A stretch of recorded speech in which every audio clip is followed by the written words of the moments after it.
getting into some housekeeping. We have some very solid housekeeping here. As always, we are tracking what causes blood clots and heart problems every week. Yeah. This week, we have a new one. Loneliness caused by social media is now a new leading cause for heart attacks and blood clots among young people. Yeah, it says social isolation and loneliness can raise a person's risk of heart disease and strokes by 30%. That is not good. Hopefully you guys are not too lonely. That is causing heart problems and blood clots. Yeah, Gen Z has been named America's loneliest generation. Which sounds about right, and that could justify the increase in heart problems that young people are facing. And I think loneliness goes right hand in hand with heartbreak. So we kind of covered this already. We kind of did cover this last week.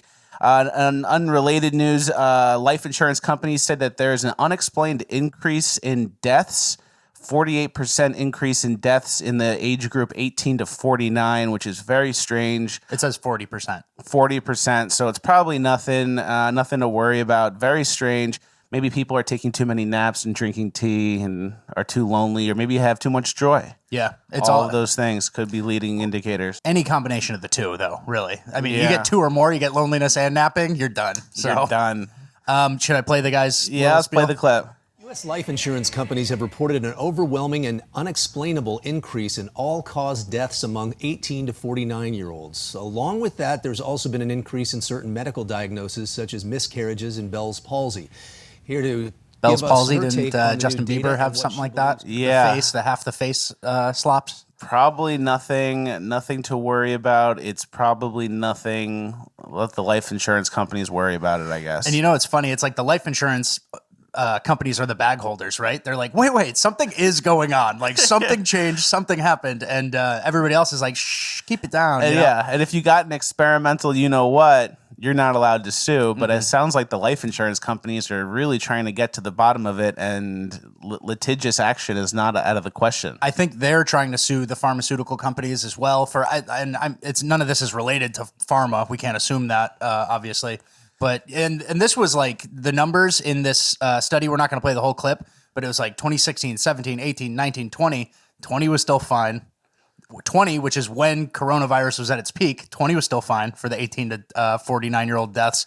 But then 2021 is when it got crazy. Something must have happened. We must have been doing something new. Maybe people started drinking tea or taking naps.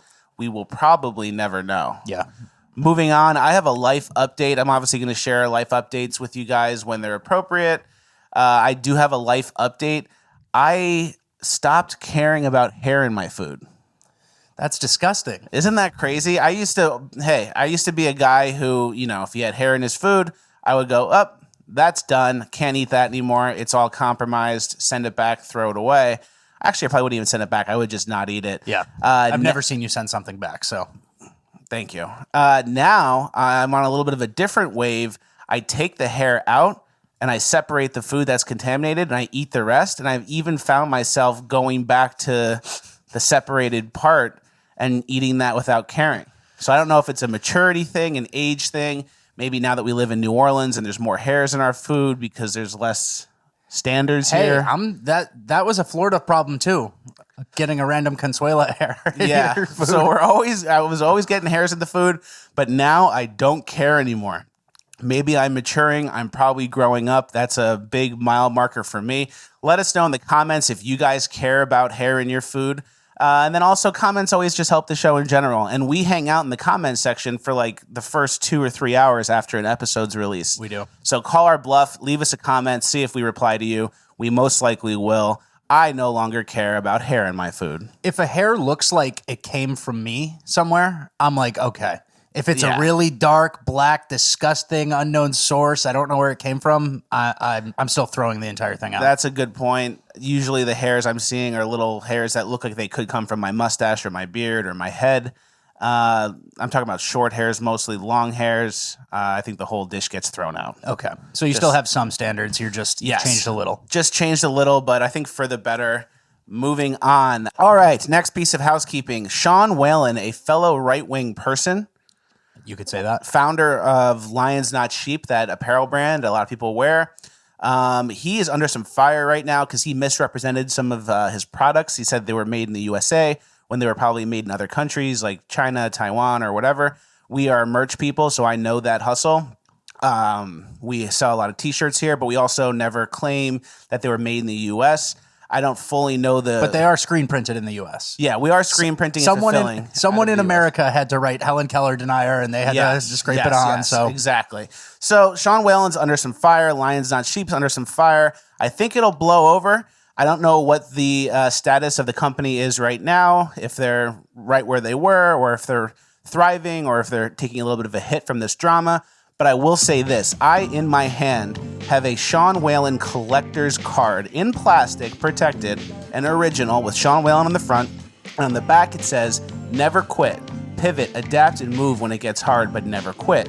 If I had quit every time it got difficult while building Lions Not Sheep, then I'd never have seen the day that my face was on a collector's edition baseball card like this one. Quote from Sean Whalen. So, I'm not going to get too involved in the drama going on within the company, but I will say this. This card is for sale for $10,000, not a penny less. I am firm with that offer. And I don't know. I think if someone were to purchase this card for $10,000, that would be a sign that things are okay and everyone's doing pretty good over at Lions Not Sheep. So it's like a stock buyback, like, backstop the company. Like, we're fine. Look, this card just sold for 10 grand. That's what I'm saying. I don't know exactly what's going on over at Lions Not Sheep, but I do know this. If this card sells for 10K, things are doing great. Things are fine. Yeah, I'm a little concerned he put himself on a baseball card and then said, I would never be on a baseball card like this. I am not going to go too far into that. I kind of agree with you, but at the same time, if this sells for 10K, things are good over at Lions Not Sheep. If you are interested in purchasing this card for $10,000, fleckus@fleccustalks.com is the email. Shoot me an email, subject line, Sean Whalen card purchase.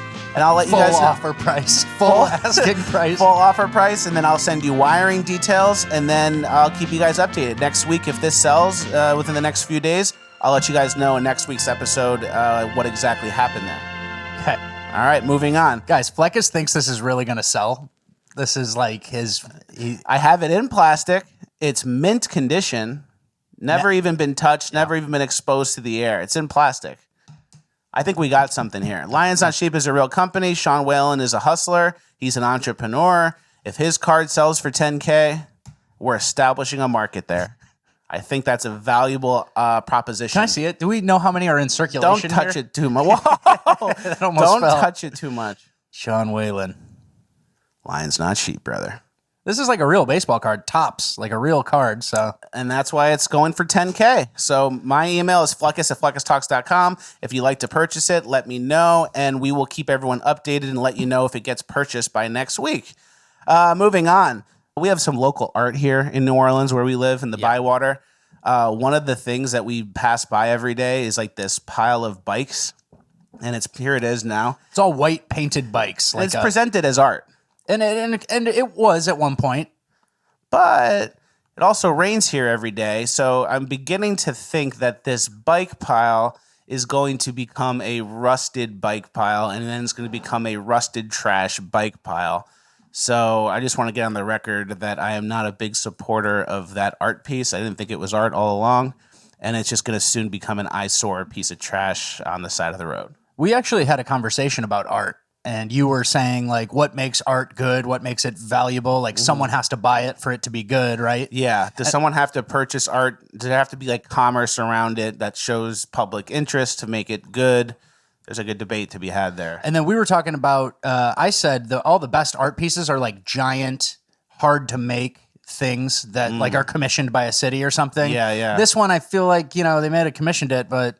It's a bike pile. They got a little lazy. Like it's a little bit lazy. It's a bike pile, and it's not going to look good after a few years on the side of the road there. And one day, someone from the city will come and just throw the whole thing in the trash. A bulldozer will come and scoop it up. All right, second to last clip of Housekeeping. We have a very important show, so we're kind of going fast through Housekeeping. This mountain lion clip, there's a mountain lion in someone's house. Looks pretty scary. The only thing I would like to add is I'd fuck this thing up. I'm not scared of that. Growling like it's a cat. Yeah, you would. You'd sustain some damage. You'd be like, you'd have this and that and its claws. I don't think he could even reach me. What do you think you're gonna do? I'm Stiff arm him? I'm just and gonna kick it. I'm gonna kick it. I'm gonna kick it. It's gonna run.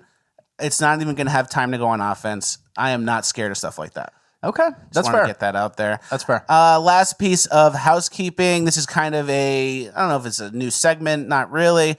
It's a what's more likely situation. You're doing this to me? Well, I'm doing it to the audience because I think you already know the answer. Okay. So we're going to have two scenarios here, and we're going to ask the audience which is more likely. Scenario 1, Richard Rapoy in 10th grade went to Wrigley Field on a school trip. Richard Rapoy is from Chicago. I am. The suburbs. So he went to a he went on a school trip to Wrigley Field in 10th grade. They got a tour of the facility. They were on the field. They let the kids do some batting practice, and Richard Rapoy hit a home run out of the field. What is it?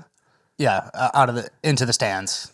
Hit a home run out of the field and into the stands. He hit a home run in front of the whole class. It's like a 300-footer. I was an athlete in high school, 200 and something pounds. I played college football, so You're a big guy. There's some power there. Some power there, not impossible. Or situation 2, M. Night Shyamalan wrote Stuart Little, the screenplay.